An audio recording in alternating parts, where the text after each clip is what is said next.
beautiful creatures of the world, and welcome back to Coffee with Kerri-Lynn. We're doing a little bit of a walk and talk today. It is a beautiful January 2nd in the far north of Maine, up along the Canadian border in the crown of Maine. I hope everybody is having a beautiful day wherever you might be. Hope you're having a day filled with fabulosity and dang good coffee, because you deserve dang good coffee. Everybody deserves good coffee. Don't settle for a crappy coffee. Throw the pot out and make a brand new one. Life is too short. I like to get out in nature. I try to get out in nature as often as possible. You know, we keep for everybody. This is my little way of keeping for myself. We keep track of everybody and everything in our lives. We keep track of what time we're supposed to be at work. We keep track of how many videos we're making for YouTube. We keep track of schedules, our husband's schedules, our wife's schedules, our children's schedules, our grandchildren's schedules, all kinds of events that happen. We're keeping track of that. Whose anniversary, whose birthday, what holiday. This is just a little way of keeping for myself. I have nothing to worry about when I'm out here taking my little walkabout. Just kind of have to worry about me. And with the warm temperatures, I kind of have to worry about the bears being in hibernation still. Oh, sometimes this weather can mess animals up. Have to keep in mind that there are animals that live back there. I generally don't do all this walking when the big animals wake up in the spring, because I really do not want to be a bear's happy meal. It's a lovely day. I hope the wind's not too much for you. It is a lovely day here.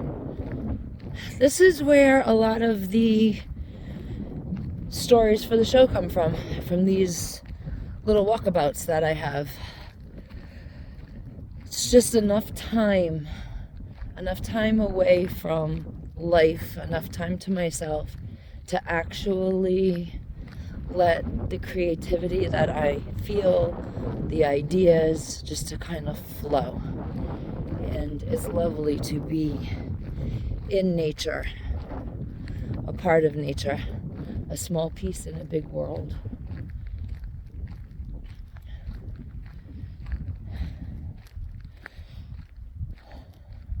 I hope everybody's 2025 is going well. There are a lot of hopes, dreams, and aspirations that we have for 2025. I think it's going to be a rockin' year. I really do. I think there's going to be some, there's going to be some issues, especially early on in January with all the transitioning and stuff. There's going to be some bumps in the road.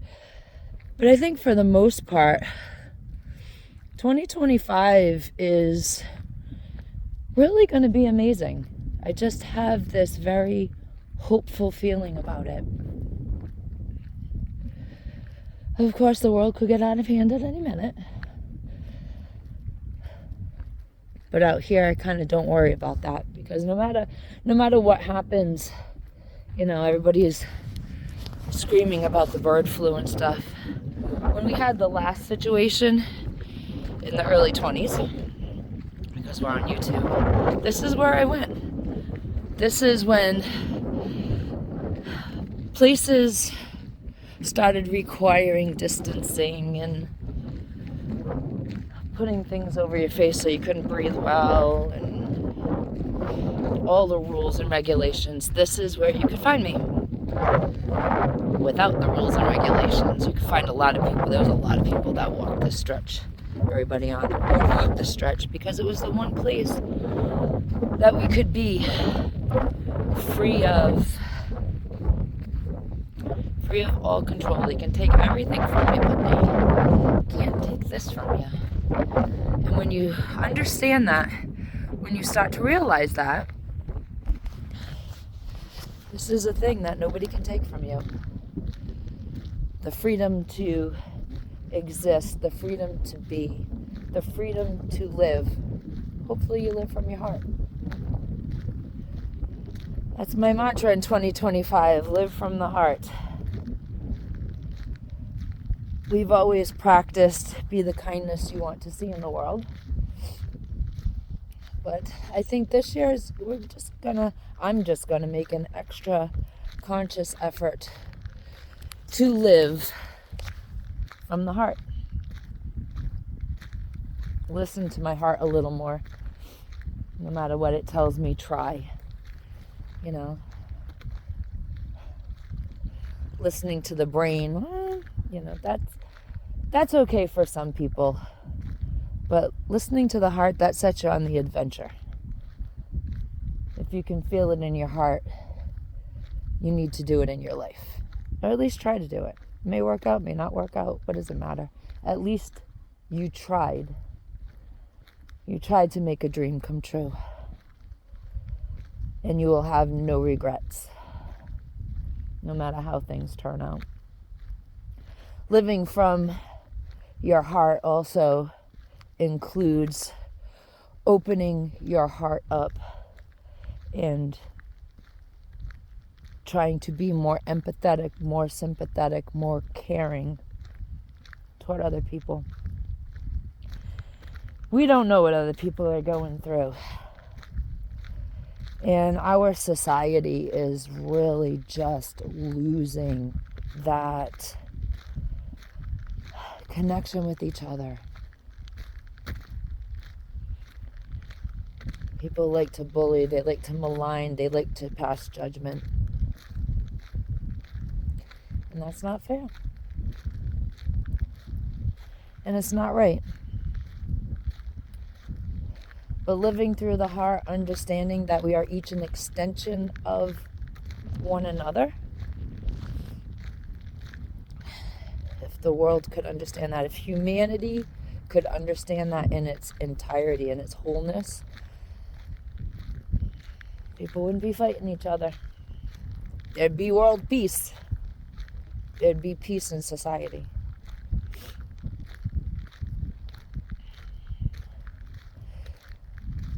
Having sympathy and having empathy, having love for others does not mean that you have to put up with their negative shenanigans. Absolutely not. When somebody enters into your space and causes chaos and havoc, just understand they're going through something. It has nothing to do with you. It's them. There's something in their life that is not what they want it to be. And as a result, they're going to take it out on the people that they're around. It's at those moments that you have a couple choices. You can continue to take their nonsense because you love them and you want to continue to do that. Or you can distance yourself but still love them.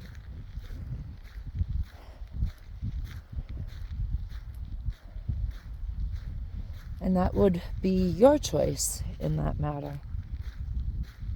If you don't want the constant chaos in your life in 2025, it's going to take some distancing from people, places, and things that you didn't think you would ever be able to distance from to find that inner peace.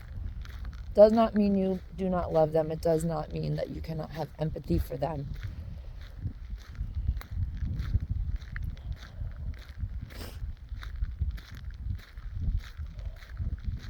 One thing that we really do have to remember is if you are not whole, if you are not well, if you do not take care of yourself, you cannot give to others. You cannot open your heart up to others completely. We have to remember that. You can't get water from a dried up creek. You can't get blood from a stone. You need to be in right alignment with your life. And if you get off path, life has a funny way of shoving you right back on track. The further you get from that which you are supposed to be, life makes things very hard. The universe makes things very hard in your life for you. You keep stumbling and stumbling and stumbling, having a lot of impossible moments until one day it clicks. And you say, boy, how did I get here? I want to be back over there to what I had. And next thing you know, you stop pushing against what the world has to offer you. And you get back on your path and things are smooth sailing. It's just a funny little way of the universe course correcting us. You have free will, so you're able to stray from your path, but the universe will always correct your course if you're not headed in the right direction. You'll learn the lesson eventually. So, 2025, I'm feeling extremely blessed, extremely grateful. And I feel like extraordinary things could happen. The impossible is always possible if you believe. Ladies and gentlemen, beautiful creatures of the world, be the kindness that you want to see in the world. And as always, Carpe Diem, because no one promised you a tomorrow.